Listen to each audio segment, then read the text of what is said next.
اچھا ساتھ رکھتے ہیں ایک ایسا شخص جو کسی اور ملک میں جو مسلمان نہیں ہے، وہ پیدا ہوا، اس کو اسلام کا نہیں پتہ، اس کی اپروچ نہیں ہے، اس کو اسلام کا کوئی بتانے والا نہیں ہے، لیکن یٹ وہ ایک اچھا انسان ہے، وہ خدمت کر رہا ہے، وہ آرفنیج چلا رہا ہے، فلانا کر رہا ہے، جب سب کچھ کر رہا ہے، اور اس کو اسلام کا بتانے والا نہیں ہے. اب اس کو نہ بتانے والا، نہ کوئی وہی نازل ہو رہی ہے، نہ کچھ کو پوچھ.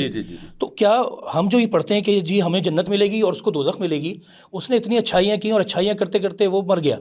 تو اس پہ ہمارا مذہب آپ کے حساب سے کیا حکم دیتا ہے کہ مجھ جیسے آدمی کو جو گناہ بھی کر رہا ہے اور صرف اسلام گھر میں پیدا ہوا ہے تو میرے لیے سب اچھائی ہیں، اور اس کے لیے کیا ہے؟ دیکھیں یہ تو قرآن کی واضح آیات ہیں، وَمَا كُنَّا مُعَذِّبِينَ حَتَّى نَبْعَثَ رَسُولًا، ہم کسی کو عذاب اس وقت تک نہیں دیتے جب تک رسول نہ بھیج دیں. تو رسول بنفس نفیس جائیں یا رسول کی تعلیمات جائیں؟ اب رسول تو دنیا سے چلے گئے، اب رسول کی تعلیمات.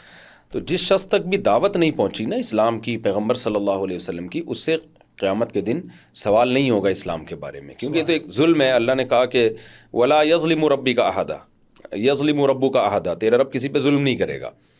تو سوال یہ نہیں ہے کہ اسلام کے بارے میں سوال ہوگا یا نہیں ہوگا، وہ تو جب تک دعوت نہیں پہنچ جاتی پراپر طریقے سے اس وقت تک سوال اسلام کے بارے میں نہیں ہوگا. ہاں یہ ایک الگ بات ہے کہ اگر وہ کسی غلط مذہب کو فالو کر رہا تھا، جیسے پتھروں کو پوجتا تھا، وہ پتھروں کی عبادت کرتا تھا، تو یہ ایسی چیز نہیں ہے جس کے لیے کوئی دلیل کی ضرورت ہو اس کے غلط ہونے کے لیے. اس کے بارے میں اس سے سوال ہوگا، اس کے بارے میں لازمی سوال ہوگا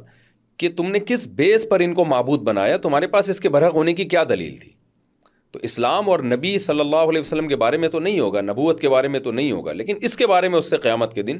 سوال ہوگا.